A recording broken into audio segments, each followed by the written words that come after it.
সবাইকে কেমন আছো সবাই? আমি মানবিকা, ঝাড়খণ্ড থেকে। প্রচণ্ড পরিমাণে বৃষ্টি হয়েছিল আজ।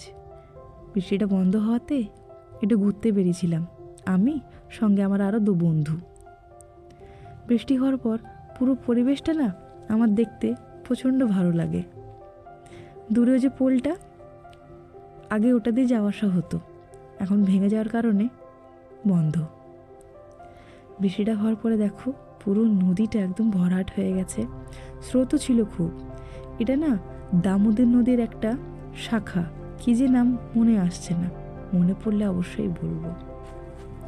এখানে এমন অনেক বড় বড় পাথর দেখতে পাবে জায়গায় জায়গায়, আর অনেক পাহাড়ও আছে।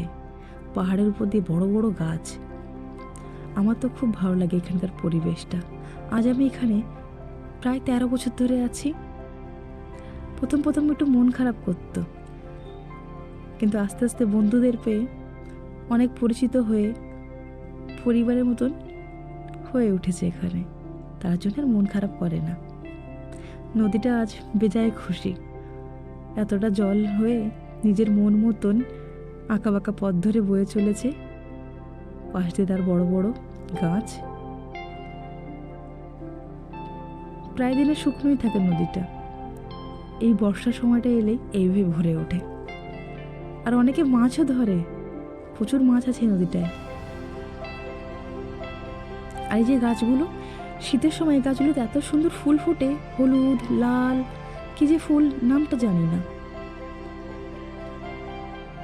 5টা মতন বাস ছিল, অনেক গাড়ি যাওয়া আসা করছিল।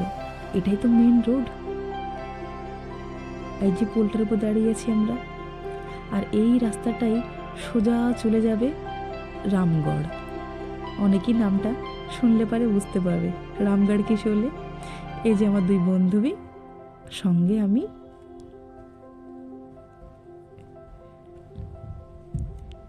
বেশি দূর যাইনি ঘুরতে, একটু কাছে পিঠের থেকেই ঘুরে চলে এসেছিলাম। মেঘ করা ছিল তো, যখন তখন যদি বৃষ্টি পড়া শুরু হয়ে যায় তারপরে কোথায় গিয়ে দাঁড়াবো। আর এখানে বৃষ্টি পড়লে কোনো আগাম বার্তা নেই, হুড়মুড় করে মেঘ করবে আর অঝড় ঝড়ে বৃষ্টি পড়ে চলে যাবে। দূরে ওই যে পাহাড় দেখা যাচ্ছে, এখন দেখতে পাচ্ছ। আর রাস্তাটা কত সুন্দর না। এখানে না ঝাড়খণ্ডের লোকেরা প্রকৃত প্রেমী তো, এরা প্রকৃতিকে পুজো করে, মানে মা প্রকৃতিকে পুজো করে। তার জন্যে এরা এই বন জঙ্গল রাস্তাঘাট সবটাই পরিষ্কার রাখে। অনেক হয়তো ভাববে ঝাড়খণ্ড মানে নোংরা, একদম এরকম না। আসি তাহলে, ভালো লাগলে সঙ্গে থেকো।